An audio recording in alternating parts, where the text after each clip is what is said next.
There is an office older than most governments, and it has quietly outlived every one of them.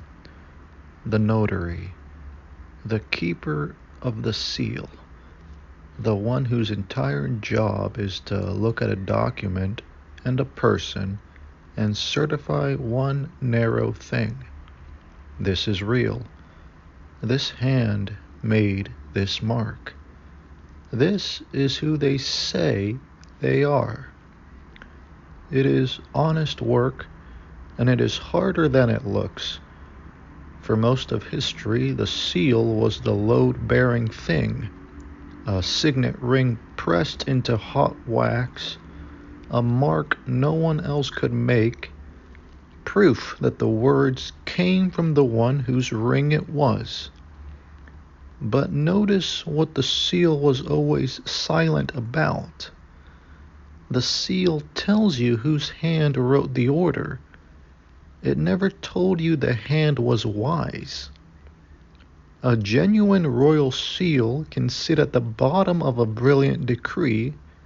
It can also sit at the bottom of an order that burns a city. The wax is identical in both cases. The authentication is perfect in both cases. The seal was never in the business of telling you whether the command was good, only whether it was really the king's. And we have quietly collapsed two offices into one. There is the office that certifies who said it, and there is the office that certifies whether what they said is sound. The notary and the judge. They are not the same work. They are not even on the same axis. And one can never stand in for the other. Here is the move the modern ear makes for free. You hear the word verified, and somewhere underneath it you feel the word correct. Verified, so it must be true. But verification, real, rigorous, cryptographic verification, can only ever establish two things: who committed to this, and exactly what they committed to. That is enormous. It is also strictly less than soundness, and no amount of it ever crosses the gap. This is how a real signature launders a bad decision. The provenance is impeccable, so the judgment rides in behind it unexamined. The seal is genuine, so no one actually reads the order. We checked that it was authentic, and we let ourselves feel that we had checked that it was right. An honest system does the harder thing. It proves provenance completely, and then it refuses to pretend that provenance is truth. It says, out loud, I can prove this is authentically their judgment over exactly this input at a time they could not choose. I cannot prove the judgment was correct. That lives somewhere else. It lives in the record, in what actually settled over time, wins and losses, earned and not asserted. And this is the fork in front of everything we are now building.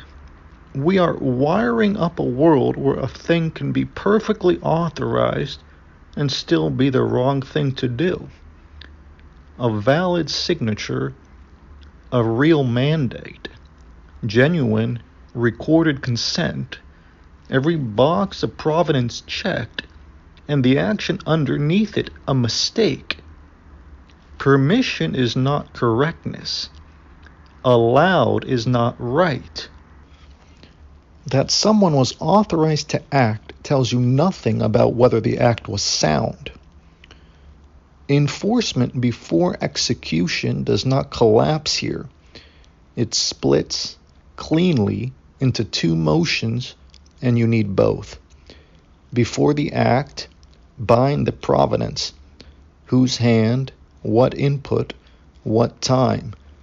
After it, keep the other ledger, the slow one, the one that records whether the hand was actually wise, that no seal can shortcut and no signature can fake.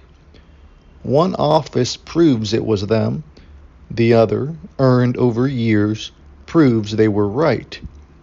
Run only the first, and you have built a very secure way to authenticate disasters.